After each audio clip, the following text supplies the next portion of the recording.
নমস্কার বন্ধুরা, আজ আপনাদের সামনে আমি এমন এক গল্প নিয়ে এসেছি যা আমাকে একজন নাম প্রকাশে অনিচ্ছুক ফলোয়ার পাঠিয়েছেন। গল্পটি এতটাই গভীর, এতটাই আবেগী যে আমি এটি আপনাদের সাথে শেয়ার না করে থাকতে পারিনি। এই ধরনের গল্প শুনতে বা পড়তে যারা ভালোবাসেন তারা অবশ্যই আমার চ্যানেলটি সাবস্ক্রাইব করে রাখবেন। আর হ্যাঁ, একটা ছোট্ট অ্যানাউন্সমেন্ট, গল্পের কোনো এক ফাঁকে আমি আমার ব্যক্তিগত আইএমও নাম্বারটি দেব, তাই নাম্বারটি পেতে হলে পুরো গল্পটি মনোযোগ দিয়ে শুনতে হবে। শুরু করা যাক তাহলে। কলকাতার এক অতি সাধারণ পাড়ার গল্প। বছর ৪৫-এর মাধবী, সাধারণ গৃহবধূ। স্বামী একজন মধ্যবিত্ত সরকারি কর্মচারী। সংসার, সন্তান নিয়ে তার জীবন। তবে জীবনের গভীরে এক নিস্তব্ধ নদী বয়ে চলেছিল, যার স্রোত এতদিন ছিল গোপন। এই নিস্তব্ধতা ভাঙল এক নতুন আগন্তুকের আগমনে। ঘটনাটা শুরু হয় মাধবীর ছেলে রনির গৃহশিক্ষক নিয়োগের সূত্রে। রনি এবার ক্লাস 10-এ উঠবে, পড়াশোনায় কিছুটা দুর্বল। তাই স্বামী শুভেন্দুবাবুর কথায় মাধবী একটি ভালো গৃহশিক্ষকের খোঁজ করছিল। একদিন তাদের পুরনো পাড়ার এক পরিচিত, যিনি একটি গাড়ির ওয়ার্কশপে কাজ করেন, তার বাবার বন্ধুর ভাইয়ের কথা বলেন। লোকটি নাকি খুবই বিদ্বান, কিন্তু জীবনে কিছু একটা ঘটে যাওয়ায় এখন তিনি পড়ানোর কাজ করছেন। নাম অনির্বাণ। পরিচয় পর্বটা ছিল খুবই সাধারণ। অনির্বাণ এলেন তাদের বাড়িতে, ছিপছিপে গড়ন, ধপধপে ফর্সা রং, চোখে পুরু কাঁচের চশমা। প্রথম দেখায় মনে হল খুবই শান্ত, ভদ্র এবং রাশভারী একজন মানুষ। অনির্বাণের বয়স সম্ভবত ৩০-এর কোঠার শেষ দিকে। মাধবীর মনে হল এই মানুষটি রনির জন্য উপযুক্ত। প্রথম কয়েকদিন রনির পড়াশোনাতেই মন দিলেন অনির্বাণ। মাঝে মাঝে চা, জলখাবার নিয়ে যেতেন। অনির্বাণের সাথে অল্প কিছু কথা হতো। তার কথা বলার ধরন, তার জ্ঞানের গভীরতা মাধবীকে মুগ্ধ করত।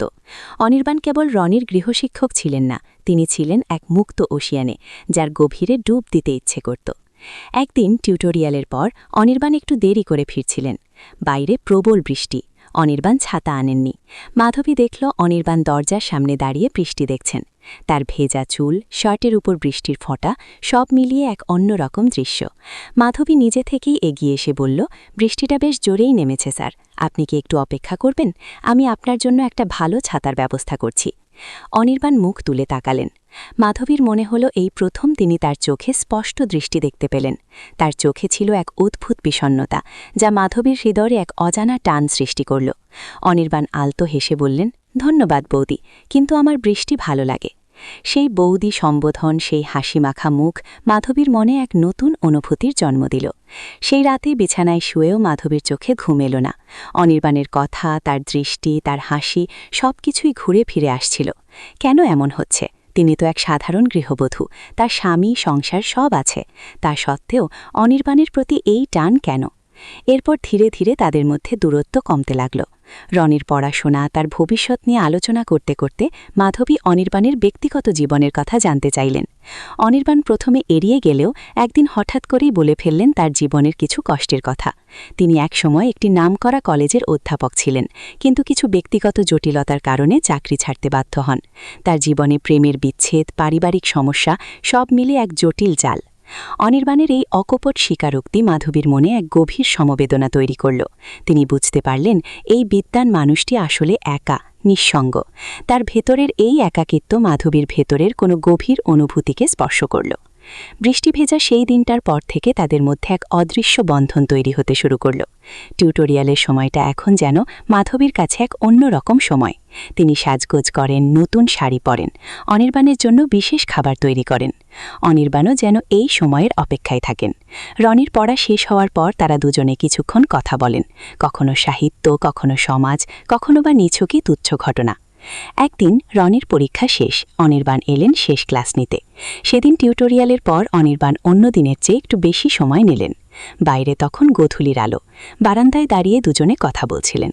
কথার ফাঁকে অনির্বাণের হাতটা অজান্তেই মাধবীর হাতের ওপর এসে পড়ল। সেই স্পর্শ। এক নিমেষের জন্য মাধবীর সব জ্ঞান, সব বুদ্ধি যেন লোপ পেল। অনির্বাণের হাতের উষ্ণতা, তার আঙুলের আলতো চাপ সব মিলিয়ে এক তীব্র বৈদ্যুতিক প্রবাহ। মাধবীর বুক ধুকফুক করতে লাগল। তার মনে হল এই মুহূর্তটা যেন অনন্তকাল ধরে থাকে। অনির্বাণের চোখে তখন সেই একই গভীর দৃষ্টি যা মাধবী প্রথম দিন দেখেছিলেন, কিন্তু আজ সেই দৃষ্টিতে শুধু বিষণ্ণতা নয়, মিশে আছে এক তীব্র আকাঙ্ক্ষা। অনির্বাণ ধীরে ধীরে মাধবীর দিকে ঝুঁকে এলেন। মাধবীর নিঃশ্বাস ভারী হয়ে এলো। তিনি জানেন এটা ভুল, এটা সামাজিকভাবে অগ্রাহ্য, তার স্বামী, তার সন্তান। কিন্তু এই মুহূর্তে এই নিষিদ্ধ অনুভূতির স্রোতে ভেসে যেতে ইচ্ছে করল তার। অনির্বাণের উষ্ণ নিঃশ্বাস তার মুখে এসে লাগল। তাদের ঠোঁট প্রায় ছুঁয়ে ফেলল একে অপরকে। কিন্তু ঠিক সেই মুহূর্তে দরজায় কলিং বেলের শব্দ। শুভেন্দুবাবু বাড়ি ফিরে এসেছেন। অনির্বাণ দ্রুত হাত সরিয়ে নিলেন। মাধবীর মুখ লাল হয়ে গেল। দুজনেই যেন এক মুহূর্তের জন্য পাথরের মতো দাঁড়িয়ে রইল। এই অবাঞ্ছিত সমাপ্তি, এই অনাকাঙ্ক্ষিত বাধা তাদের দুজনের মনে এক তীব্র অস্বস্তি আর অব্যক্ত যন্ত্রণার জন্ম দিল। শুভেন্দুবাবু ঘরে ঢুকেই বললেন, কি ব্যাপার, তোমরা দুজনে এভাবে দাঁড়িয়ে কেন? অনির্বাণ কোনো মতেই সামলে নিয়ে বললেন, না কিছু না, রনির পরীক্ষার ব্যাপারে আলোচনা করছিলাম। মাধবী কেবল মাথা নাড়ল। তার হৃদয়ে তখন ঝড় বয়ে যাচ্ছে। এই ঝড় যে তাকে কোন দিকে নিয়ে যাবে তা সে নিজেও জানে না। সেই রাতের পর থেকে অনির্বাণের সাথে মাধবীর সম্পর্কটা যেন এক নতুন মোড় নিল। তারা দুজনেই বুঝতে পারছিল তাদের মধ্যে কেবল শিক্ষক ছাত্রীর মায়ের সম্পর্ক নেই, তার চেয়ে অনেক গভীর কিছু গড়ে উঠেছে। এই সম্পর্ক শুধু মনের নয়, শরীরেরও। কিন্তু সমাজের নিয়মের বেড়জাল, পরিবারের দায়িত্ব সব মিলিয়ে এক কঠিন দেওয়াল তাদের সামনে। কিছুদিন পর শুভেন্দুবাবু অফিসের কাজে বাইরে যাবেন। কয়েকদিনের জন্য তিনি একা থাকবেন। এই সুযোগে অনির্বাণের মনে এক অন্যরকম চিন্তা উকি দিতে লাগল। তিনি জানেন মাধবীর মনেও একই ইচ্ছেরা খেলা করছে। তাদের দুজনের মধ্যে তৈরি হওয়া এই নিষিদ্ধ আকর্ষণ, এই গোপন লেনদেন কি অবশেষে সত্যি রূপ নেবে? একদিন সন্ধ্যায় অনির্বাণ আবার এলেন। রনি তখন বাইরে খেলতে গেছে। মাধবী আর অনির্বাণ লিভিং রুমে বসেছিলেন। বাইরে হালকা বৃষ্টি পড়ছিল। বাতাসের মধ্যে এক অদ্ভুত মাদকতা। অনির্বাণ মাধবীর দিকে তাকিয়ে নরম গলায় বললেন, মাধবী, আমি জানি এটা ঠিক নয়, কিন্তু। তার কথা শেষ হল না। মাধবী তার দিকে তাকালো। তার চোখে তখন গভীর আবেগ। তিনি জানেন এই মুহূর্তের জন্য তারা দুজনেই অপেক্ষা করছিল। তিনি ধীরে ধীরে মাথা নাড়লেন। অনির্বাণ আর অপেক্ষা করলেন না। তিনি মাধবীর হাত ধরে নিজের কাছে টেনে নিলেন। তাদের দুজনের উষ্ণ নিঃশ্বাস একে অপরের মুখে মিশে যেতে লাগল। অনির্বাণের ঠোঁট আবার মাধবীর ঠোঁটের উপর এসে পড়ল। এইবারের স্পর্শ ছিল আরও গভীর, আরও তীব্র। মাধবীও যেন এই নিষিদ্ধ ভালোবাসায় নিজেকে সঁপে দিলেন। তার হাত অনির্বাণের চুলের মধ্যে ডুবে গেল। দুজনের শরীরের উত্তাপ যেন বাতাসে মিশে একাকার হতে লাগল। অনির্বাণ আলতো করে মাধবীকে কোলে তুলে নিলেন। মাধবী তার বাহু ডোরে শক্ত হয়ে ধরা। অনির্বাণ তাকে নিয়ে ঘরের ভেতরের দিকে যেতে লাগলেন। তাদের দুজনের হৃৎস্পন্দন তখন যেন এক তালে বাজছে। এই নিষিদ্ধ প্রেমের উত্তেজনায় তাদের শরীরের প্রতিটা কণা কাঁপছে। তারা যখন শোবার ঘরের দরজায় এসে দাঁড়ালো, অনির্বাণ মাধবীর কানের কাছে ফিসফিস করে বললেন, আজ কেবল তোমার, আমি কেবল তোমার। মাধবীর চোখে তখন জল। এ জল আনন্দের, এ জল ভয়ের, এ জল এক নিষিদ্ধ ভালোবাসার। তিনি অনির্বাণের চোখে চোখ রাখলেন।